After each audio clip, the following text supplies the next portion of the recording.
اعوذ باللہ من الشیطان الرجیم بسم اللہ الرحمن الرحیم وَيَقُولُونَ أَإِنَّا لَتَارِكُو آلِهَتِنَا لِشَاعِرٍ مَجْنُونٍ، اور وہ کہتے تھے کیا ہم ایک دیوانے شاعر کے پیچھے واقعی اپنے معبود چھوڑ دیں۔ سورۃ الصافات آیا 36۔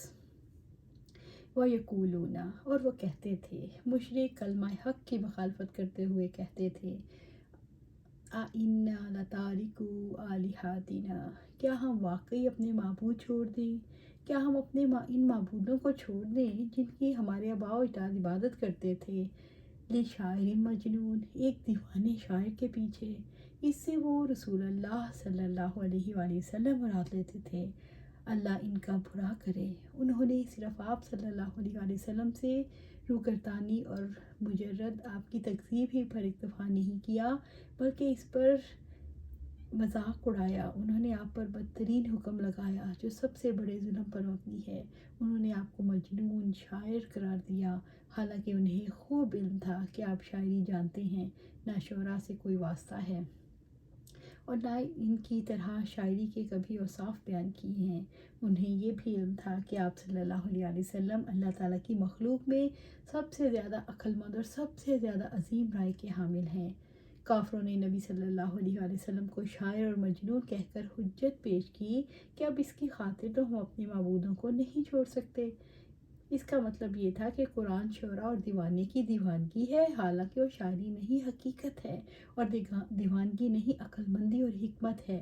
اس کا یہ مطلب بھی تھا کہ اس دعوت کو اپنانے میں ہلاکت ہے، حالانکہ یہی دعوت نجات کا ذریعہ تھی۔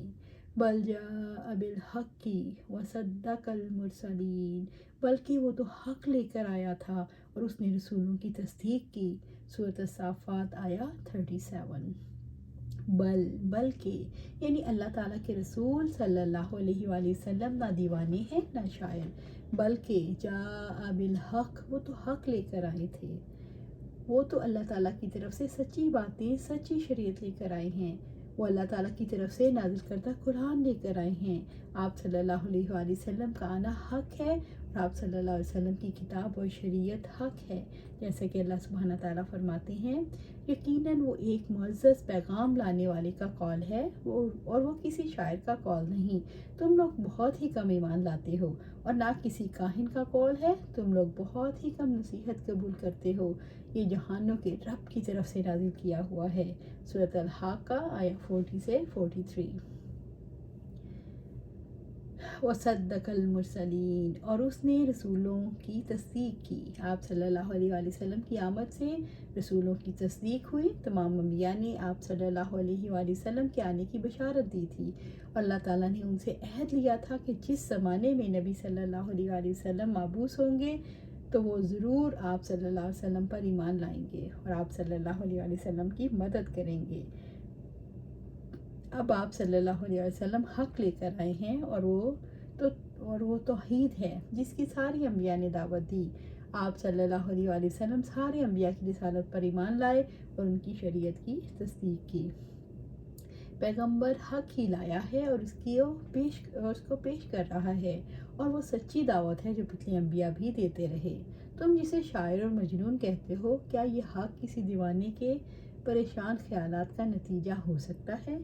انکم لذائق العذاب العلیم، یقیناً تم دردناک عذاب چکھنے والے ہو۔ سورۃ الصافات آیا 38۔ انکم، یقیناً تم، یعنی مشرک، کافر، نافرمان سب، لذائق العذاب العلیم، دردناک عذاب چکھنے والے ہو، سب دردناک اور بھیانک عذاب کا مزہ چکھو گے۔ رب العزت نے فرمایا، اور تم میں سے ہر شخص اس پر سے گزرنے والا ہے، یہ ہمیشہ سے آپ کے رب کی حتمی بات ہے جس کا فیصلہ کیا ہوا ہے۔ پھر ہم ان لوگوں کو بچا لیں گے جو اللہ تعالیٰ سے ڈرتے رہے، اور ہم ظالموں کو اس میں گھٹنوں کے بل گرا ہوا چھوڑ دیں گے۔ سورۃ مریم آیا 71 اور 72۔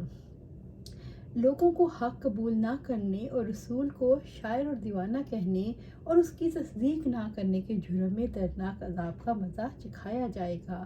وَمَا تُجْزَوْنَ إِلَّا مَا كُنتُمْ تَعْمَلُونَ، اور تمہیں اسی کا بدلہ دیا جا رہا ہے جو تم عمل کیا کرتے تھے۔ سورۃ صافات آیا 39۔